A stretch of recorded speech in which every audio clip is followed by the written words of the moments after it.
کردن آفیس از طریق CMD چی کار میکنیم؟ اول خب ما باید آفیس از چی بگیریم؟ از FTP بگیریم. بعد از کدام درایوی را ذخیره کنیم؟ درایو دی ذخیره کنیم که این در درایو دی در این قسمت موجود است. بعد از در CMD میریم.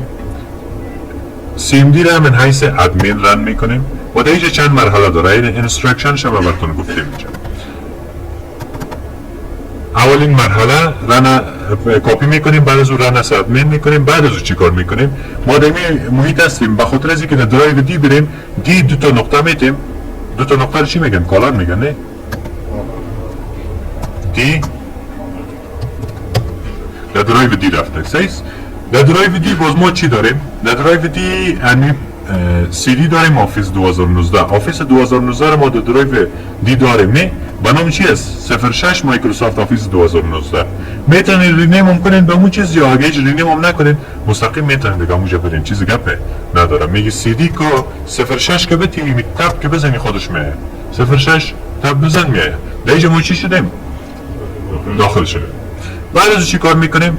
بعد از اینی کمانده که setup.exe.configuration install.xml است، این کپی میکنیم کنترل C یا کپی. بعد از چی کار میکنیم؟ دمی CMD ما اینجا که راست کلیک کنی ای پست میشه خودش. راست کلیک کنی پست میشه. انتر میزنی میبینی که چی آمد؟ آفیس آمد. نه قسم سوش. نه این ستاپش گرافیکی کار نمیده. نه تنها آفیس تنها کار فهمیدین؟ در گرافیکیش سر ستاپ کلیک کنین کار نمیتونم تا اینکه کنفیگریشن رو برش نکنین. این مراحل انستالیشن رفت دیگه، انستالیشنش آسان است. نه ست میشه خلاص انستال میشه.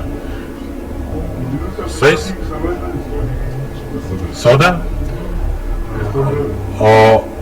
نه بخاطر از اینکه امی ستاپ که ما انداختیم و اکتیو هم کتش میشه از این طریق میشه. این انستال شد. دو وقت که این